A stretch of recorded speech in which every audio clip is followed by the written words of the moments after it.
Yes, Yaoundé is in panic. George Anicette Ekane passed on yesterday, and today, doctors from the Ministry of Health went to the hospital in Yaoundé Central Hospital, to check and conduct an autopsy on him. And when they went, the family, through the lawyer of Anicette, they said they will not allow them do that autopsy unless the family has brought in their own special doctors, forensic doctors, who will come, and together with the doctors in the country, they will be able now to conduct an autopsy, so that the autopsy will be transparent when the result comes out. They said they cannot believe completely in the forensic doctors that the government is sending. Yes, and also the Canadian government and the European Union has made strong condemnation to the passing on of Anicette Ekane inside a detention center in Yaoundé. They said it was unacceptable, and these kind of acts are unbearable and cannot be condoned in any way. And all of them has also asked for a transparent investigation to ascertain the reason why Anicette Ekane, the president of the Manidem party, passed on in a detention center in Yaoundé. What happened? Why is it that they refuse to hand over the health kit that he was using? Yes, he had an emergency health kit that he had with him alongside the time he was arrested. They took away that kit and with some other things that were belonging to his driver. And now his family say they cannot trust the forensic doctors that the government is sending, and they will have to send their own doctors. Probably they will come in from abroad. This is how serious the situation is.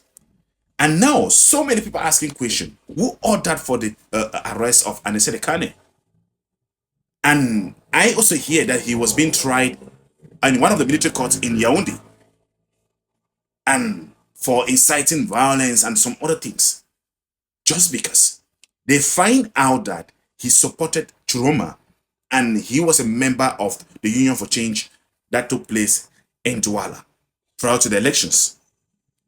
This is the reason, coupled with the other reasons that these people have, that made them to detain Anicette Ekane until he passed on. I also hear that Atangaji, in a way, has a lot of questions to answer when it comes to this situation, and some people are calling for him to be arrested and questioned. This is completely funny and this is serious. Now, you have to know that when it comes to people like Anicette Ekane in the politics of the country in Cameroon, he is ranked as one of the pioneer people. Himself with Nijon Fronti, they are the one who championed the multipartism that Cameroon has today, though it's on paper.